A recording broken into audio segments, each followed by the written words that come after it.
Tripura state cooperative ব্যাংকে চাকুরির জন্য আসামে পরীক্ষা দিতে গিয়ে বাস দুর্ঘটনায় মৃত্যু হয় দীপরাজ দেববর্মা নামে এক রাজ্যের যুবকের। এই ঘটনার পরিপ্রেক্ষিতে শুক্রবার প্রদেশ যুব কংগ্রেসের কর্মী সমর্থকরা বিক্ষোভ প্রদর্শন করে ত্রিপুরা স্টেট কোঅপারেটিভ ব্যাংকের প্রধান কার্যালয়ের সামনে।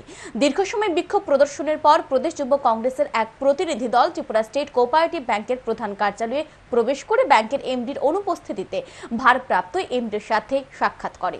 যুব কংগ্রেসের প্রতিনিধি দলের পক্ষ থেকে দাবি জানানো হয় দীপরাজ দেববর্মার মৃত্যুর দায়ভার স্বীকার করে ব্যাংকের এমডিকে পদত্যাগ করতে হবে এবং অবিলম্বে দীপরাজ দেববর্মার পরিবারের একজনকে ত্রিপুরা স্টেট কোঅপারেটিভ ব্যাংকে চাকুরি প্রদান করতে হবে। পাশাপাশি বাস দুর্ঘটনায় যারা আহত হয়েছে তাদেরকে চিকিৎসার জন্য আর্থিক সহায়তা প্রদান করতে হবে।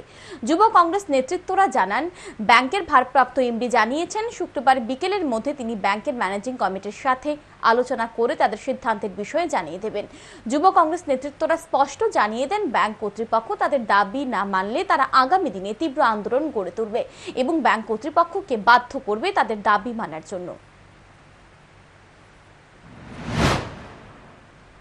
দুর্ঘটনাগ্রস্ত হয়ে বর্তমানে হাসপাতালে চিকিৎসাধীন ক্রিটিক্যাল সিচুয়েশনে আছে এবং যারা অল্প বিস্তর আহত হয়েছেন তাদেরও যাতে চিকিৎসা বাবদ ফিনান্সিয়ালি হেল্প করা হয় এবং তাদের পরিবারের দিকেও যাতে ব্যাংক অথরিটি একটা করুণ দৃষ্টিতে তাকায় এবং তাদের পরীক্ষাগুলো যেন আমাদের রাজ্যের মধ্যে নেওয়া যায় সেই ব্যবস্থা করার জন্য আমরা ওনাদের কাছে আপিল করেছি এবং আমরা দাবি জানিয়েছি।